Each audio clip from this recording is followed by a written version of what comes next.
Hello there. In this video, I'm gonna walk you through a time blocking technique that is specifically useful for people with ADHD. I was using this technique when I was taking 2 years for one during my psychology education, while also teaching 3 courses and going to the gym 4 times a week. So yeah, it was quite productive year and it wasn't easy, but it was successful. So I think if you are in a moment where you have to perform better than usual, then this technique can truly help you. I'm gonna divide the video in 2 parts. In the first part, I'm gonna walk you through the actual template and tell you what to do. In the second part, I'm gonna show you how to optimize the implementation of this template, because I believe that even if you have the best tool on earth, if you don't know how to use it properly, you are not going to benefit from it that much. So I'm gonna give you everything possible to understand this and be able to apply it and benefit from it. Let's go.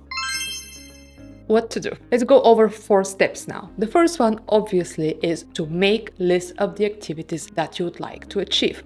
Simple as that. The second task will be to categorize each of your tasks with different color, because for a lot of people with ADHD, visual stimulation and making things more fun is actually how you make the tasks more engaging, interesting, and the chances of actually following through with the plan are higher. So category number 1 is red. This is for obligations. Those are required by other people. Examples are, well, exams, doctor appointments, going to work, family dinners. The next category is chores, and the main difference here is red is you have external person who will at some point come and ask you to perform the task. The yellow is chores. Nobody is gonna come knock on your door and ask you, have you done this or not? So yellow tasks might not be exciting, but they are essential for keeping your environment organized and your life running smoothly. So think about cleaning your house, doing laundry, scheduling preventive care appointments like dental checkups. The third category is green. Things that are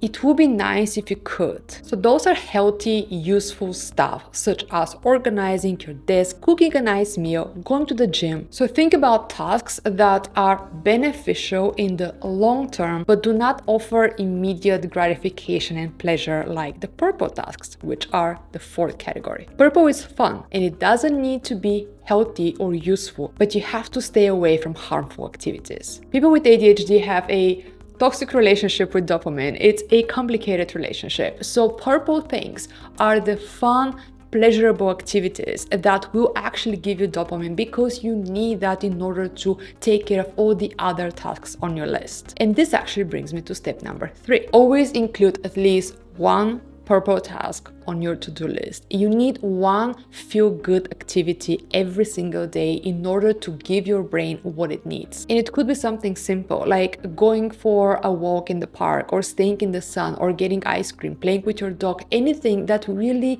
makes you feel good. This will help your brain relax, it will boost your mood, and it can actually improve your focus as well. And step number 4, which is the most important thing, keep it flexible. Unlike classical time blocking, where you assign specific times for each task, this method requires you to only choose the tasks and estimate at what time of the day would you perform them. In the morning, in the afternoon, or in the evening. That's all you have to decide. And there are 2 reasons why I'm saying that the flexibility here is the most important thing, the key for success. First is that your energy levels fluctuate within the day. People with ADHD oftentimes have ups and downs of their dopamine levels, and it's impossible to plan exactly when you have the drive to get things done. So having this flexibility allows you to adapt your schedule to your energy levels. And the second reason why I really recommend you stay flexible is because it is a good idea to avoid rigidity. While routines are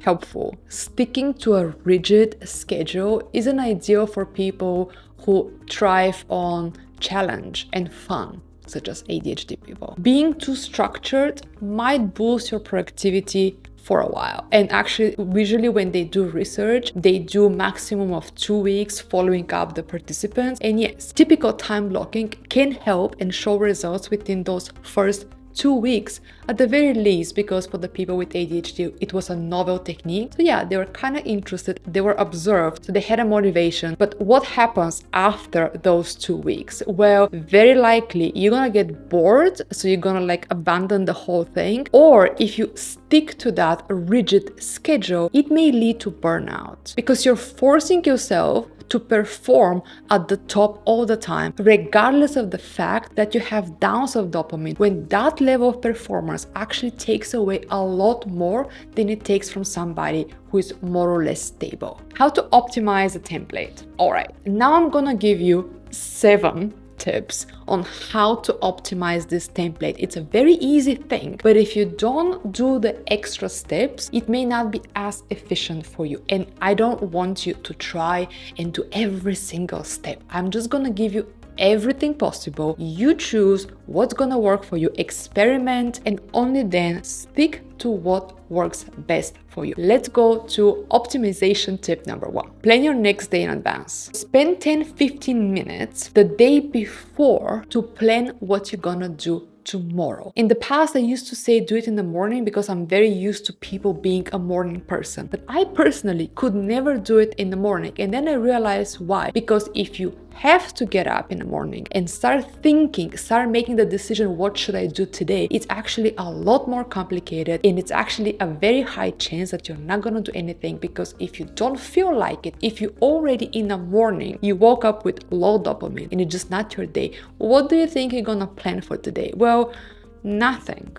But besides that, according to research, we should keep separately the time to think versus the time to do, because those two activities are actually engaging different parts of our brain. So the general rule here is plan mindfully and don't do it after 9 p.m. because then your cognitive energy is declined and you do not make good decisions. So late afternoon, early evening, plan your thing, and then the day after, try not to think so much about the schedule, just execute. I know this is not gonna always work, but sometimes it's better than never. Tip number 2, use your phone calendar for reminders. Set reminders for the tasks that are in red category or for the non-immediate tasks, such as that birthday party that you would like to go in 2 weeks. The goal here is to minimize the number of things that you need to remember. Keep your cognitive energy to create and not to remember. This is especially important for people with ADHD who often struggle with working memory. So whenever the event comes into your life, just put a reminder right away, because I'm gonna deal with this later will more often than not turn into, I completely forgot about this and now it's too late. Tip number 3, do not set deadlines. Yep, avoid creating goals with deadlines. Why? Because if you want to write your assignment by Sunday, you're gonna write this assignment on Sunday. And if you have to submit it by 8 a.m. on Monday, you're gonna probably wait until after 12 on Sunday and finally submit at 5 a.m. in the morning, which is technically before 8 a.m. and you know that. So this in the short term works and you get away with your last minute performance. But in the long term, this is very likely to lead to burnout and actually lower success of your performance, because last minute work is not always your best work. What can you do instead? Well, focus on those daily tasks. You want to write that assignment, put it on your list for tomorrow and do it within that day, because you decided so, because it's you who made that commitment, it's you who made that decision, period. Hey, so little interruption here. As I'm editing this, I'm just thinking how difficult and absurd it may sound to tell a person with ADHD, do not put deadlines, because that's what you thrive on, right? I know this. Every single time when I don't want to do something, my best bet is to leave it for the last minute. But there is this mind trap when we accept our conditions, our situation, and we say, it is what it is. Because it is what it is teaches us to be helpless, which eventually makes us hopeless. And if you are helpless and hopeless, why would you ever try to do anything for yourself? Why would you even attempt to better your situation? You don't believe it's possible. Without hope, there is not much motivation. And I know that if you don't put deadlines, you may fail more often as compared to the deadlines. But think about this for a second. If you achieve 5 things in the last minute, right before your deadline, do you actually feel good about yourself? Not really. You feel relieved, but there's nothing to really be proud of. On the other hand, if you achieve just one thing because you said so, that's gonna actually boost your self-confidence and it's gonna make you feel better about yourself. For that reason alone, it is worth trying. Tip number 4, create routines for repetitive tasks. I really highly recommend you to time block repetitive tasks around the same time of the day every single time. Let's say you need to study. Okay, then try to always study in the morning. There's tons of research on this, and it's mostly about how we actually create habits. Basically, it's using the power of association. If you always do the same activity within the same time of the day, then your brain starts to associate morning with study. So you don't have to motivate yourself so much to do it because you're gonna have a trigger in your environment that sort of is going to put your brain in the right mood because it associates this with this. Building associations takes time, but establishing routines not only is going to remind you about the task because, hey, you already know what you have to do because it's the same time of the day, but also it's going to decrease the decision making. And I know I already mentioned this, but it's so very important. Your ADHD brain is not going to change, but if you are consistent with something, the task will be less demanding for you on most days. And that's what you're striving for, to decrease the cognitive demand on most days. Tip number 5. And actually this one is 5th, but it's one of the most essential things. You can drop everything else and just do 5 and 6 and it's gonna help you. Okay, tip number 5. Don't try to time block every day. Allow for flexibility in your schedule. Flexibility is the key for success. I'm gonna repeat it as many times as needed. You do not have to schedule every single day. Your goal here is not to be perfect. It is to be successful. If you want to be perfect, then try the 7 tips that I'm giving to you, but do not try to schedule every single day. You're gonna either get bored or burn out. Both are the opposite of success. And tip number 6, that is very similar, kind of built on the 5th, adjust your time blocking capacity. Don't try to time block at the same capacity every single day. For example, on different days or different stages of your life, you may need to time block 80% of your day, but on other, you may be enough with 20 or 30% of your day. When I was doing my psychology education, during that 1 year where I had twice as many exams, I had to block 80% of my days for about 5 or 6 months, where I really had to perform at my highest. But hey, I'm not under that same pressure every single month of every single year of my life. So do I do always 80%? No. But now I use it for some days when I really want to achieve things, when it really matters for me to get more done. But I never try to have this more than 3 days a week because it's just not sustainable. Another alternative of this balance is to time block every day, but only at 30, 40 at the most percentage, meaning you time block, let's say, the morning, but never after that, or only the evenings, whatever you want. And finally, tip number 7, which is the most optional one. I'm gonna give you 3 reasons why it will help you to print this template and write with your own hand. But if you don't want to do it, that's okay. Use your favorite app. The other tips are enough. For those of you who think that writing with your hand is possible, let me tell you why. Research, personal experience, and other people's experience also agree with that. First is the increased value. Research shows that when we put more effort into something, we value it more.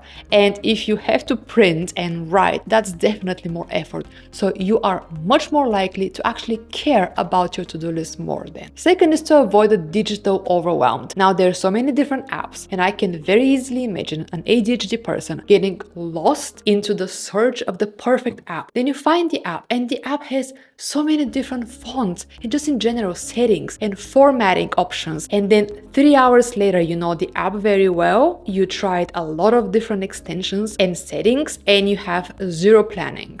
Well, the good old paper is boring. but straightforward, and it gets the job done. And the third reason why I highly recommend you print and you have paper notes is because then it is easier and kind of more sentimental to monitor your progress. For example, get a designated shoebox and collect your daily plannings. Imagine after a month or a year being able to go back to those notes and seeing, I remember that day I got everything done, or I remember that day it wasn't really much of success, I got one thing done, but hey, I tried.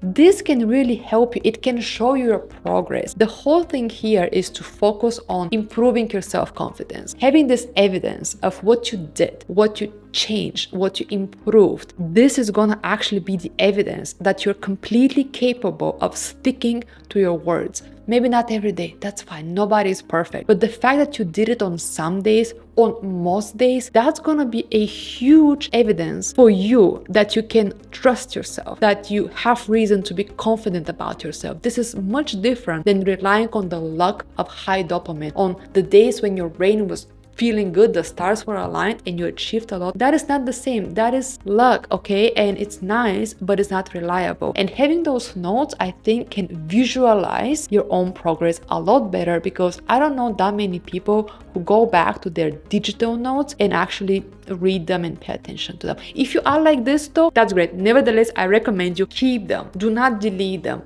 A month or a year later, you'll be really thankful to yourself to look back at this. I'm gonna try to prepare all this information in a PDF together with the template, because I know it's a lot of information and probably it will help you most if I can give it to you written as well. So thank you for watching, and I'm gonna see you in the next video. Bye.